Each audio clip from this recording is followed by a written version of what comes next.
Wife जब भी अपना घर छोड़कर जाती है, अपना मैट्रिमोनियल हाउस छोड़कर जाती है, तो सबसे पहले वो अपने हस्बैंड के ऊपर मेंटेनेंस का केस करती है।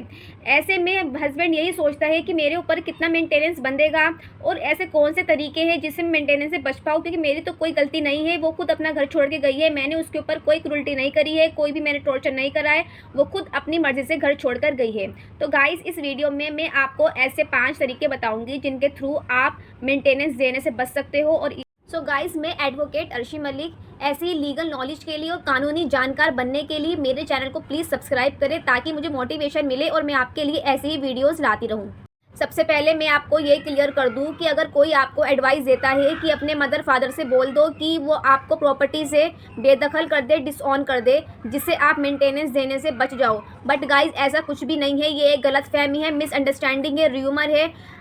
अगर आपके मदर फादर आपको डिसऑन कर देते हैं, बेदखल कर देते हैं प्रॉपर्टी से, तो इसका कोई भी इफेक्ट मेंटेनेंस बनने पर नहीं होगा, आपको फिर भी मेंटेनेंस देना पड़ेगा। तो ऐसा मत करिए। सेकंड मिथ ये है कि हस्बैंड सोचता है कि मैं अगर लोन उठा लेता हूँ तो उसकी ईएमआई भरता रहूँगा और कोर्ट में उसको दिखा दूंगा कि मैं तो ईएमआई भरता हूँ अपनी सैलरी में से, मेरी मेंटेनेंस नहीं बांधी जाए। बट गाइज ऐसा बिल्कुल भी नहीं है। कोर्ट जो है वो ईएमआई को कंसीडर नहीं करता है मेंटेनेंस बनते टाइम। अगर आप कुछ ऐसा कर रहे हो, आप लोन उठाने वाले हो और ईएमआई भरना चाहते हो, तो कोर्ट आपकी ये बात कंसीडर नहीं करेगा। अगर आपने लोन शादी से पहले कभी ले रखा हो, तब भी कोर्ट जो है वो इस बात को नहीं मानता है और इसका कुछ भी फ़र्क आपकी मेंटेनेंस बनने पर नहीं पड़ेगा। ये जस्ट एक मिसअंडरस्टैंडिंग है आपकी और कुछ नहीं। अगर आप मेंटेनेंस से बचना चाहते हो तो ये 4-5 चीज़ें आपको ज़रूर ध्यान रखनी है। मेंटेनेंस बनने से पहले आपको ये चीज़ें करनी है। फर्स्ट थिंग, आपको ये ध्यान रखना है, अगर आपकी वाइफ जॉब करती है, पैसा कमा रही है, तो ये चीज़ आपको प्रूफ करनी पड़ेगी कोर्ट के अंदर। आपको मेहनत करनी पड़ेगी, इंक्वायरी करनी पड़ेगी अपनी वाइफ की कि वो कहाँ पे जा रही है, कौन से उसमें ऑफिस में जॉब करती है, उसकी स्टेटमेंट लाओ, बैंक की स्टेटमेंट लाओ, उसकी सैलरी स्लिप लाओ, जॉइनिंग लेटर लाओ। तो आपको मेहनत करनी पड़ेगी, आपको एविडेंस कलेक्ट करने पड़ेंगे ताकि आप कोर्ट में दिखा सको कि ये जॉब करती है, इसलिए मेंटेनेंस के लिए लायबल नहीं बनती है। तो इस तरह से आप जो है मेंटेनेंस देने से बच सकते हो, अगर आप ये प्रूफ कर देते हो कि जो लड़की है वो कमाती है।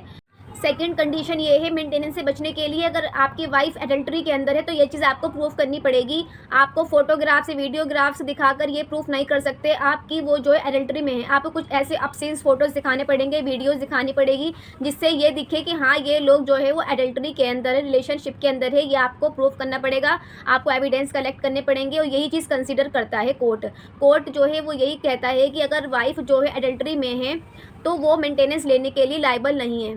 तो ऐसे में आप जो है वो मेंटेनेंस देने से बच सकते हो, अगर आप ये प्रूफ कर देते हो कोर्ट के अंदर कि मेरी जो वाइफ है वो एडल्ट्री के अंदर है। थर्ड कंडीशन ये है कि अगर वाइफ अपनी मर्जी से मैट्रिमोनियल हाउस छोड़कर गई है तो वो मेंटेनेंस लेने के लिए लायबल नहीं मानी जाएगी, ऐसा कानून कहता है। बट उसके लिए आपके पास एविडेंस होने चाहिए, जैसे कि आपने एक लीगल नोटिस उसको भेजा था कि मैं तुम्हें साथ रखने के लिए तैयार हूँ, मैं अपना घर बसाना चाहता हूँ, लेकिन वो आई नहीं।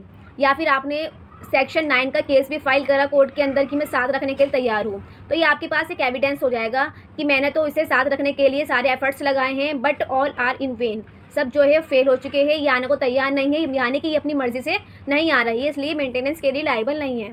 और फिफ्थ कंडीशन ये है कि अगर वाइफ ने सेकंड मैरिज कर ली है तो आप कोर्ट में कह सकते हो कि इसने क्राइम कंडक्ट करा है, इसने बिना डाइवोर्स के सेकंड मैरिज कैसे कर ली है।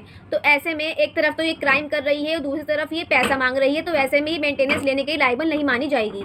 फिफ्थ कंडीशन ये है कि अगर वाइफ ने आपसे शादी करी है बट ये बोलकर करी है कि मैं अनमैरिड हूँ, लेकिन वो मैरिड थी, आपको उसने नहीं बताया, या फिर उसने बोला कि मैं डाइवोर्सी हूँ, मेरा डाइवोर्स हो चुका है, बट उसका डाइवोर्स अभी नहीं हुआ है, उसने आपसे शादी भी कर ली है, तो ऐसे में वो शादी नहीं मानी जाएगी और ना ही वो वाइफ आपसे मेंटेनेंस ले सकती है।